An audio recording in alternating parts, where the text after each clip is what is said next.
Then welcome to the Stuffed Animal Theater, the SAT that people actually enjoy. I hope.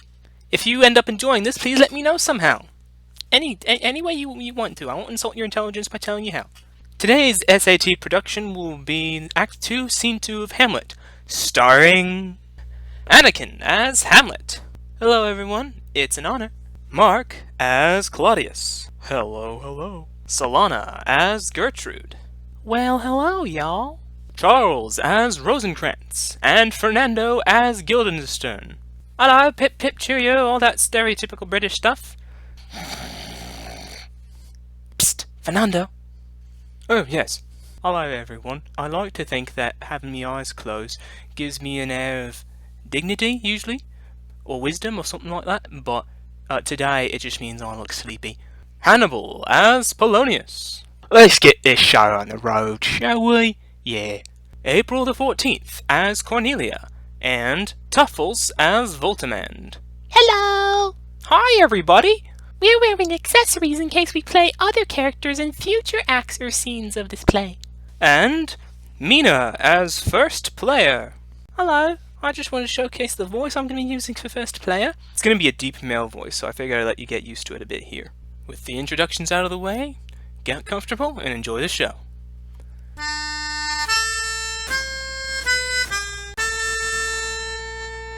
Welcome, dear Rosencrantz, and Guildenstern. Moreover, that we much did long to see you, the need we have to use you did provoke our hasty sending. Something you have heard of Hamlet's,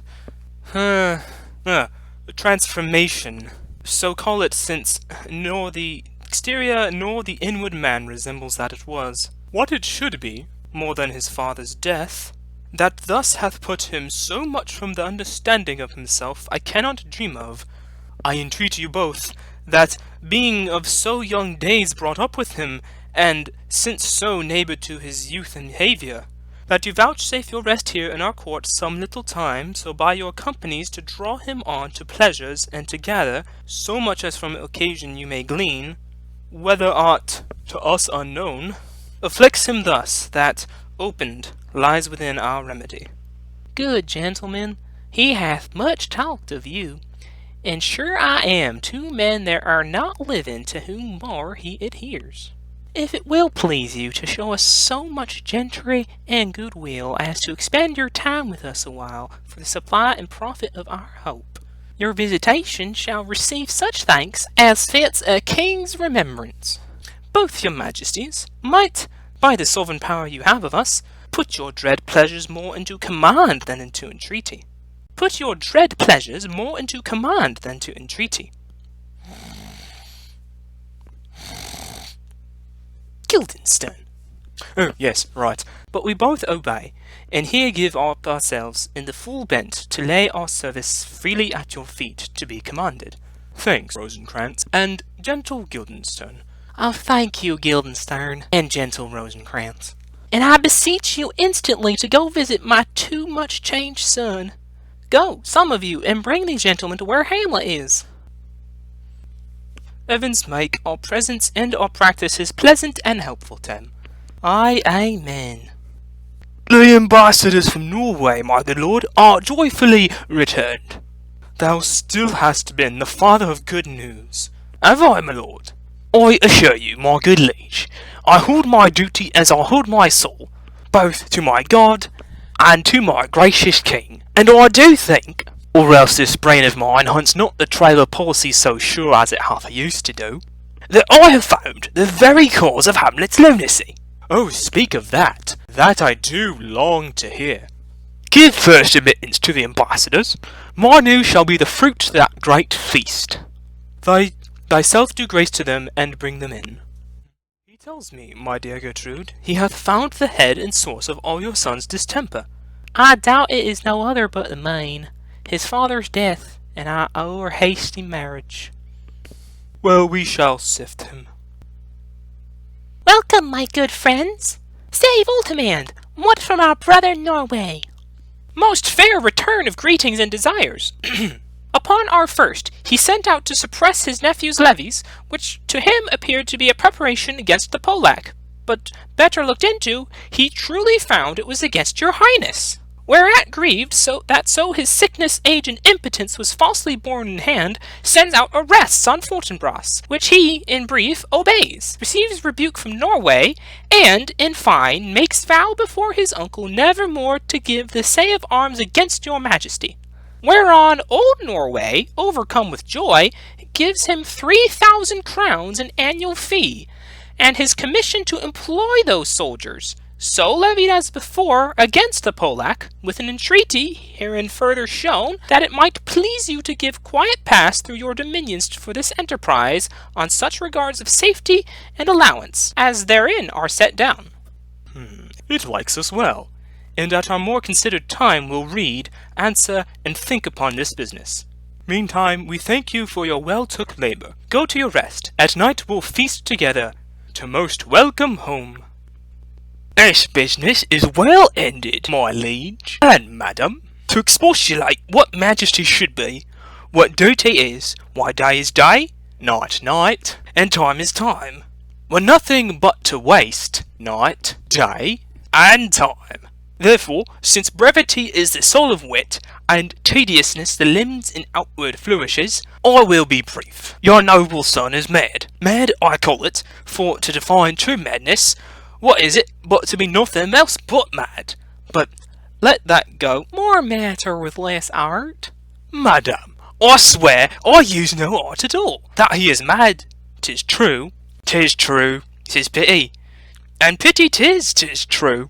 A foolish figure, but farewell it, for I will use no art. Mad, let us grant him then, and now remains that we find out the cause of this effect, or rather say, the cause of this defect. Anyway, for this effect defective comes by cause. Thus it remains, and the remainder thus. Perpend, I have a daughter, have while she is mine, who in her duty and obedience mark hath given me this. Now gather and surmise. To the celestial and my soul's idol, the most beautified Ophelia. That's an ill phrase. A vile phrase. Beautified is a vile phrase. But you shall hear thus. In excellent white bosom these etc. etc. Came this from Hamlet to her? Good madam, stay a while. I will be faithful. Doubt thou the stars of fire? Doubt that a sun doth move, doubt truth to be a liar, but never doubt I love. Oh dear Ophelia, I am at ill with these numbers. I have no art to reckon my groans, but I love thee best. Oh, most best believe it. Adieu. Thine evermore, most dear lady, whilst this machine is to Hamlet. This in obedience hath my daughter shown me, and more above hath his solicitings, as they fell out by time, by means, and by place, all given to mine ear. But how hath she received his love? What do you think of me? Well, as a man most faithful and honourable. I would fain prove so. But what might you think, when I had seen this hot love on the wing, as I perceived it, I must tell you that, before my daughter told me, what might you, or my dear majesty your queen here, think if I had played the desk or table book, or given my heart a winking, mute and dumb, or looked upon this love with idle sight? What might you think? No, I went round to work, and my young mistress thus I did bespeak. Lord Hamlet is a prince out of thy star. This must not be. And then I prescripts gave her that she should lock herself from his resort, admit no messengers, receive no tokens. Which done, she took the fruits of my advice, and he repelled. A short tale to make. Fell into a sadness, then into a fast, thence to a watch, thence into a weakness, thence to a lightness, and by this declension, into the madness where he now raves, and we all mourn for. Do you think 'tis true? It may be very like. Hath there been such a time, I would fain know that I have positively said 'tis so, when it proved otherwise? Not that I know. Then take this from this. If be otherwise, if circumstances lead me, I will find where truth is hid, though it were hid indeed within the centre. How might we try it further? You know, sometimes he walks 4 hours together here in the lobby. Oh, he does indeed.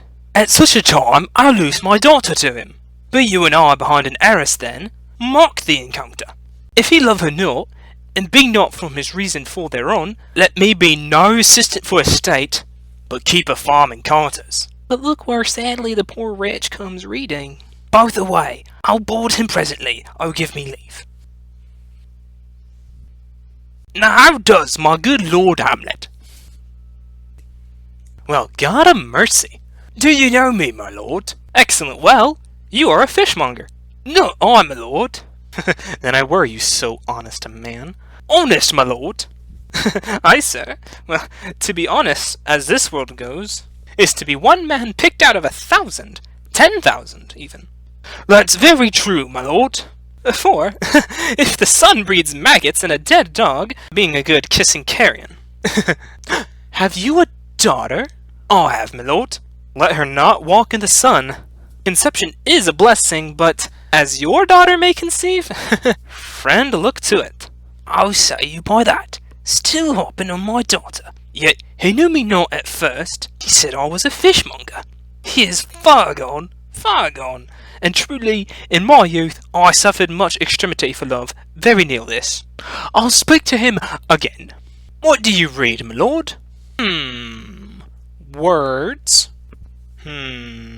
Words. Words. What is the matter, my lord? Between who? I mean, the matter that you read, my lord. Oh, slanders, sir. For the satirical rogue here says that old men have grey beards, that their faces are wrinkled, their eyes purging thick amber and plum tree gum, and that they have a plentiful lack of wit, together with most weak hands. All which, sir, though I most powerfully and potently believe, yet I hold it not honesty to have it thus set down. For yourself, sir, should be as old as I am, if like a crab you could go backwards. Though this be madness, there is method in it. Will you walk out of the air, my lord? Into my grave. Well, indeed, that is out of the air. How pregnant sometimes his replies are. Happiness that often madness hits on, which reason and sanity could not so prosperously be delivered of. I will leave him, and suddenly contrive the means of this meeting between him and my daughter. My honourable lord, I will most humbly take my leave of you. You cannot, sir, take from me anything that I will more willingly part withal. Except my life. Except my life. Except my life. Right. Fare thee well, my lord. These tedious old fools. Are you go to seek the Lord Hamlet? There he is. God save you, sir.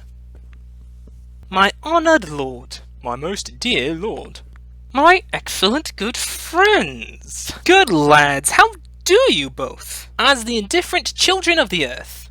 Happy in that we are not over happy. Unfortunate cap, we are not the very button, nor the soles of her shoes then. Neither, my lord. Well, then you live about her waist, or in the middle of her feathers. Faith, privates we. In the secret parts of fortune. Most true. She is a strumpet. What news? None, my lord, but that the world's grown honest. Then is doomsday near. But your news is not true. Let me question more in particular. What have you, my good friends, deserved at the hands of fortune that she sends you to prison hither? Prison, my lord? Denmark's a prison. Well, then is the world one? A goodly one, in which there are many confines, wards, and dungeons, Denmark being one of the worst. Well, we think not so, my lord. Why then? 'Tis none to you, for there's nothing either good or bad, but thinking makes it so. To me, it is a prison. Why then your ambition makes it one. 'Tis too narrow for your mind. Oh God, I could be bounded in a nutshell and count myself a king of infinite space, were it not that I have bad dreams. Which dreams indeed are ambition, for the very substance of the ambitious is merely the shadow of a dream. Dream is but itself a shadow. Truly, and I hold ambition of so airy and light a quality, that it is but a shadow's shadow. Then are our beggars' bodies, and our monarchs and outstretched heroes the beggars' shadows? Shall we to the court? For by my fay I cannot reason. We'll wait upon you.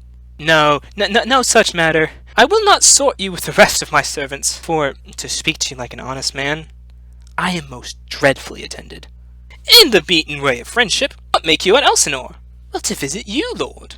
No other occasion. Beggar that I am even poor in thanks, but I thank you. And sure, dear friends, my thanks are too dear a halfpenny. Were you not sent for? Is it your own inclining? Is it a free visitation? Come, deal justly with me. Come, nay, speak. What should we say, my lord? Why, anything but to the purpose. You were sent for, and there is a kind of confession in your looks which your modesties have not craft enough to colour. I know the good king and queen have sent for you. Well, to what end, my lord?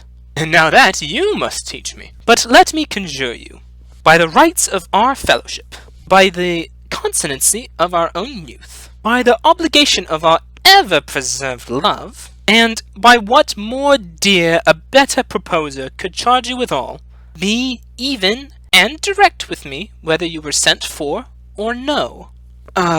What say you? Nay, then, thou have an eye of you. If you love me, hold not off. My lord, we were sent for. And I'll tell you why. So shall my anticipation prevent your discovery, and your secrecy to the king and queen moult no feather. I have of late, but wherefore I know not, lost all my mirth, forgone all customs of exercises, and indeed it goes so heavily with my disposition that this goodly frame, the earth, seems to me a sterile promontory.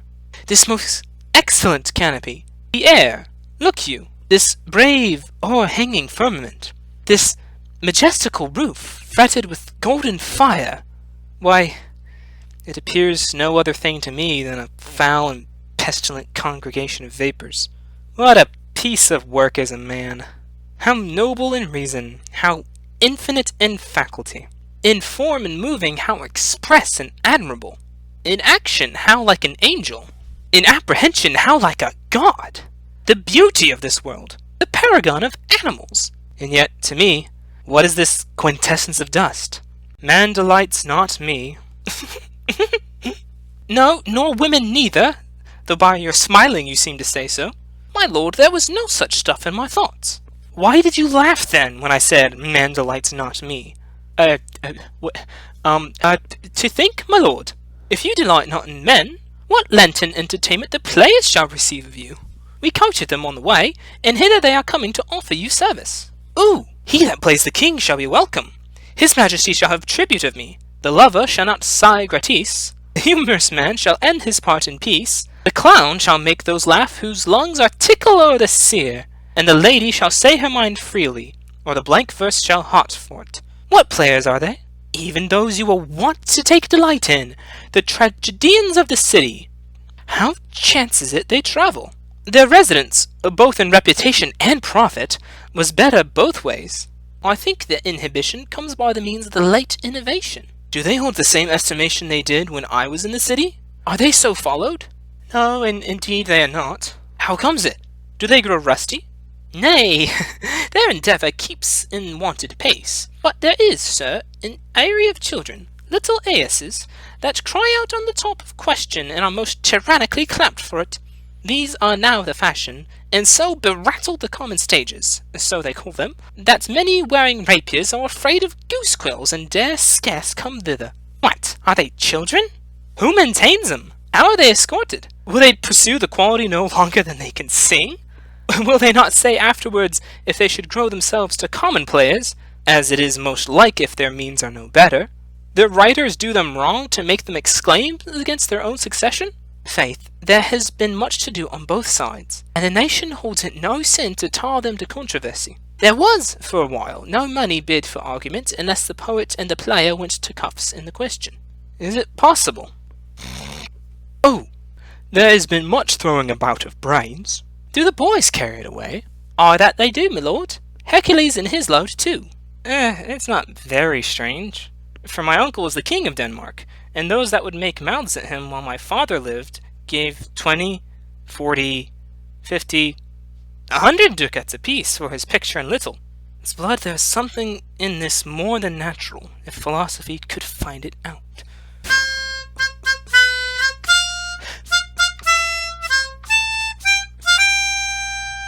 There are the players.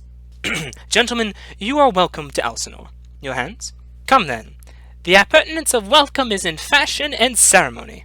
Let me comply with you in this garb, lest my extent to the players, which I tell you must show fairly outwards, should more appear like entertainment than yours. But my uncle, father, and aunt mother are deceived. In what, my dear lord? I am but mad north-northwest. When the wind is southerly, I know a hawk from a handsaw. Well be with you, gentlemen. Hark you, Guildenstern, and you too. At each ear a hearer. That great baby you see there is not yet out of his swaddling clouts. Happily, he's the second time come to them, for they say an old man is twice a child. I will prophesy he comes to tell me of the players. Mark it. You say right, sir. Oh, Monday morning, 'twas so indeed. My lord, I have news to tell you. Oh, my lord, I have news to tell you. When Roscius was an actor in Rome, the actors are come hither, my lord. Buzz, buzz! Upon my honour, then came each actor on his ass, the best actors in the world, either for tragedy, comedy, pastoral, pastoral comical, historical pastoral, tragical historical, tragical comical, historical pastoral, scene indivisible, or poem unlimited. Seneca cannot be too heavy, nor Plautus too light. The law of writ and liberty, these are the only men. O Jephthah, judge of Israel, what a treasure hadst thou! What a treasure had he, my lord? Why, one fair daughter, and no more, to which he loved passing well. Still on my daughter. If you call me Jephthah, my lord, I have a daughter that I love passing well. Nay, that follows not. What follows then, my lord? Why, as by lot God wot, and then, you know, it came to pass as most like it was. The first row of the pious Jansen will show you more, for look where my abridgment comes. You are welcome, masters, welcome all. I am glad to see thee well. I am glad to see thee well. Welcome, good friends. Oh, old friend, why, thy face is verlet since I saw thee last. Comest thou to beard me in Denmark? What, my young lady and mistress? By your ladyship is nearer to heaven than when I saw you last, by the altitude of Chopine. Pray God your voice, like a piece of uncurrent gold, be not cracked within the ring. Masters, you are all welcome. We'll even to it like the French falconers, fly at anything we see. We'll have a speech straight. Come, give us a taste of your quality. Come, a passionate speech. What speech, my good lord? I heard thee speak me a speech once, but it was never acted. Or, if it was, not above once, for the play I remember pleased not the million. 'Twas caviar to the general, but it was, as I received it, and others whose judgment in such matters cried in the top of mine, an excellent play, well digested in the scenes, set down with as much modesty as cunning.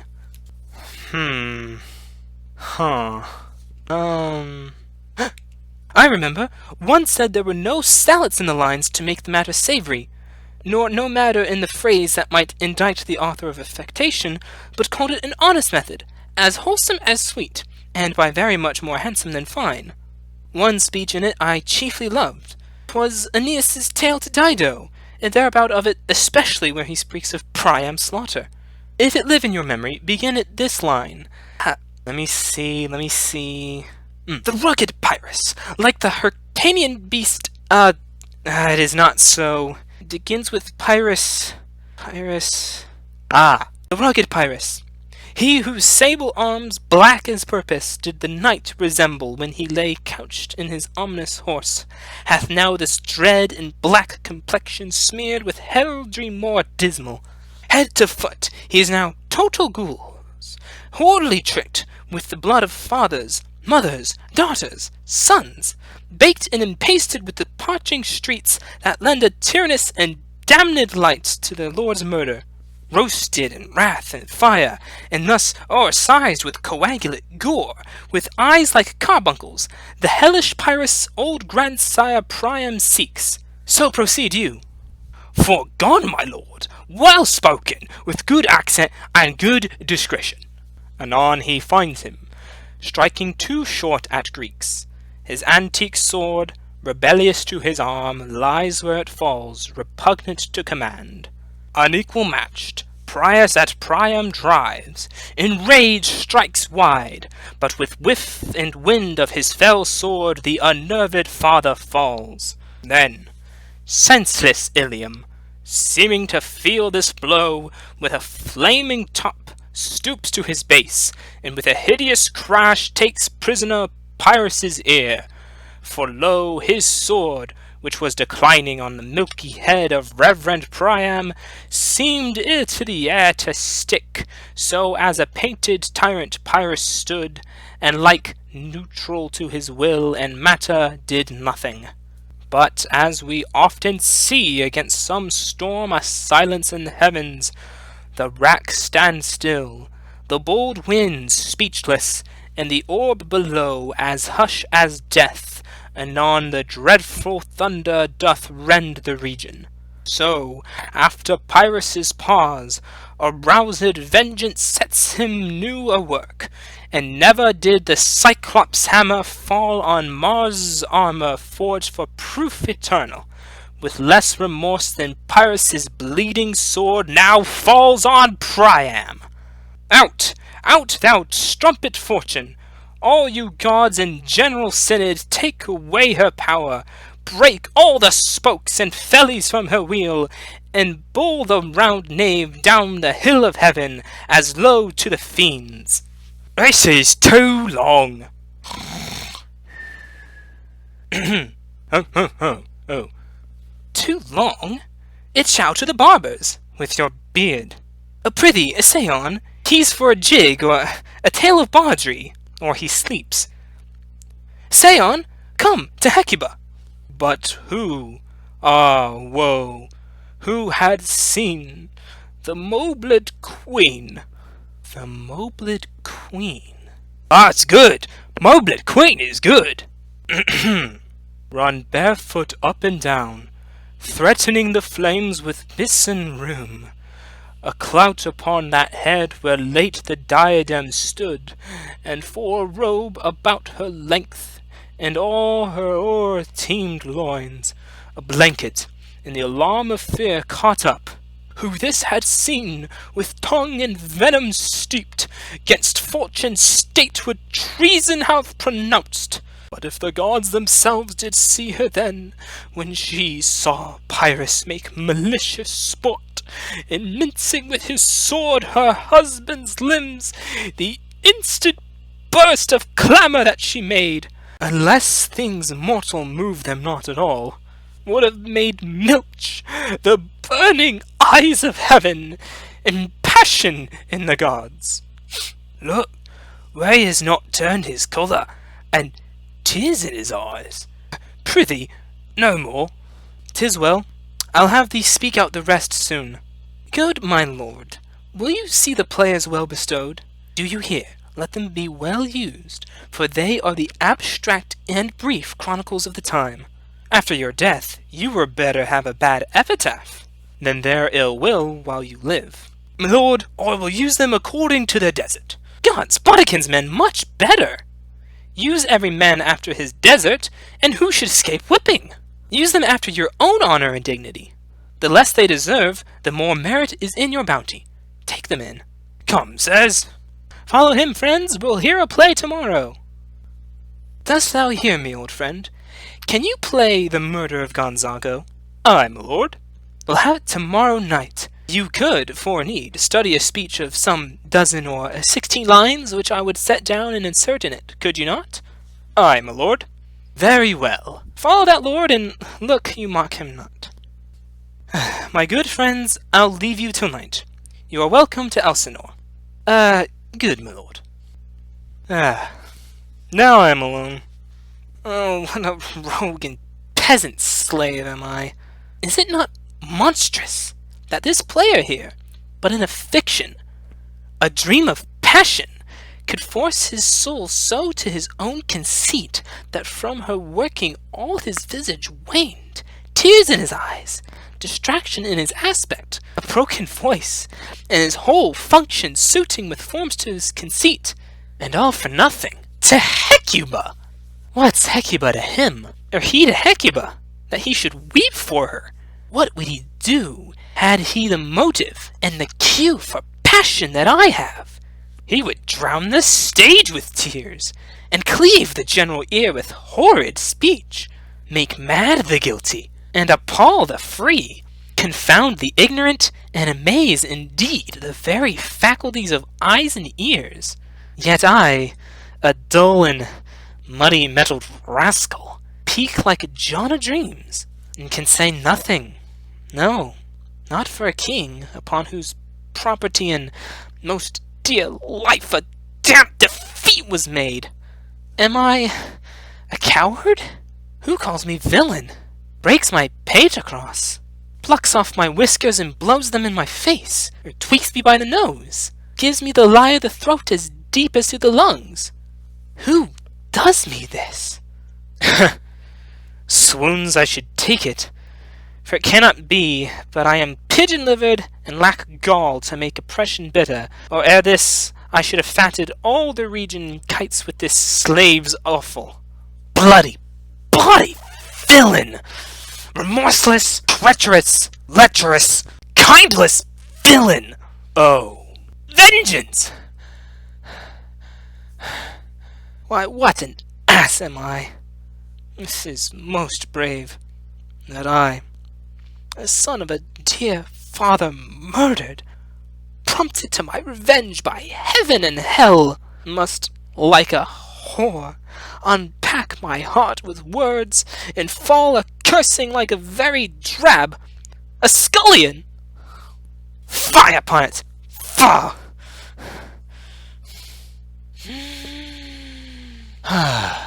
About my brain.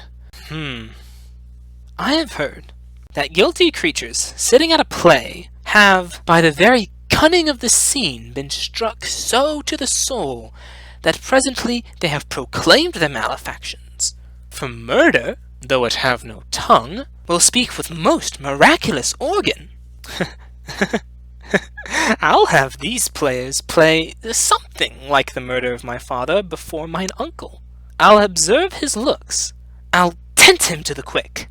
If he do blench, I know my course. The spirit that I have seen may be the devil, and the devil hath power to assume a pleasing shape.